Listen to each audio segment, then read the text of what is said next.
நீங்கள் கேட்டுக்கொண்டிருப்பது பிஜிபி சமுதாய வானொலி நிலையம் பண்பலை ஒலிபரப்பு 90.8 தொட்டதெல்லாம் ஹிட். வணக்கம் நேயர்களே, இன்று ஜூன் மாதம் 5ஆம் தேதி உலக சுற்றுச்சூழல் விழிப்புணர்வு தினமாக இன்றைக்கு நம்ம கடைபிடிச்சிட்டு வரோம். இன்றைய தினத்தின் சிறப்பாக பிஜிபி செவிலியர் கல்லூரியின் 3ஆம் ஆண்டு படிக்கக்கூடிய ஆசிகா அவர்கள் காடுகளை அழிப்பதனால் ஏற்படும் தீமைகளையும் காடுகளை எவ்வாறு பாதுகாக்க வேண்டும் என்பதன் முக்கியத்துவத்தை பற்றியும் அவங்க என்ன சொல்றாங்கன்னு கேட்போம். உலக சுற்றுச்சூழல் தினமான இன்று சுற்றுச்சூழல் மாசுபடுவதற்கு முக்கிய காரணமாக இருக்கும் காடுகளை அழித்தல் பற்றி விழிப்புணர்வு ஏற்படுத்த வந்துள்ளேன். காடுகளை மீண்டும் நடவு செய்யாமல் வெட்டுவது காடழிப்பு ஆகும்.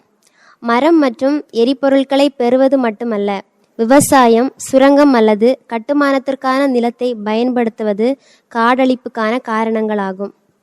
காடுகள் நீர் சுழற்சியை பராமரிக்கவும், ஆக்சிஜன் மற்றும் கார்பன் டை ஆக்சைடு சமநிலையை பராமரிக்கவும், பூமியில் உள்ள உயிரினங்களுக்கு தங்குமிடம் வழங்கவும் உதவுகின்றன. பூமியின் நிலப்பரப்பில் கிட்டத்தட்ட 30% காடுகள் உள்ளது. காடழிப்பு பல வகையான விலங்குகள் மற்றும் பறவைகளின் வாழ்விடத்தை அளிக்கிறது. காடழிப்புக்கான காரணங்கள். விவசாய தோட்டங்கள் காடழிப்புக்கான முக்கிய காரணங்களில் ஒன்றாகும். சோயாபீன்ஸ் மற்றும் பாமாயில் போன்ற பொருட்களில் தேவை உலக அளவில் அதிவேகமாக அதிகரித்துள்ளது. இதனால் அதிக நிலம் தேவைப்படுவதுடன் மரங்கள் வெட்டப்படுகின்றன. காடுகளை வெட்டுவது காடழிப்புக்கு மற்றொரு பெரிய காரணம். தீப்பெட்டி குச்சிகள், காகிதம் மற்றும் தளபாடங்கள் போன்ற மர அடிப்படையிலான தொழில்களுக்கு அதிக அளவு மரம் தேவைப்படுகிறது. கரி மற்றும் விறகு பொருளாகவும் தேவைப்படுகிறது. இதனால் காடுகளின் பெரும்பகுதி அழிக்கப்படுகிறது. அதிக மக்கள் தொகை மற்றும் வீடு, எரிபொருட்களின் தேவை ஆகியவை காடழிப்புக்கான காரணத்தை அதிகரிக்கிறது. காடழிப்பின் விளைவுகள். காடுகள் சுற்றுச்சூழலின் நுரையீரல் என்று அழைக்கப்படுவது உங்களுக்கு தெரியுமா? ஆம், காடுகள் நமது பூமியின் நுரையீரல்.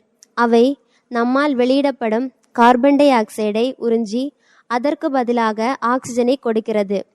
நுரையீரல் இல்லாமல் மனிதனால் வாழ முடியுமா? இல்லை. அதுபோலதான் காடுகள் இல்லாமல் சுற்றுச்சூழலும் வாழாது. காடுகளை வெட்டுவதால் வளிமண்டலத்தில் இருந்து ஆக்சிஜன் மற்றும் ஈரப்பதத்தின் அளவு குறைகிறது. மரங்கள் அவற்றின் வேர்களில் ஈரப்பதத்தை தக்க வைத்து சுற்றுச்சூழலை சமநிலைப்படுத்துகின்றன. மரங்களை வெட்டுவதன் மூலம் செயல்முறை உடைக்கும் போது வளிமண்டலமும் நீர்நிலைகளும் வறண்டுவிடும்.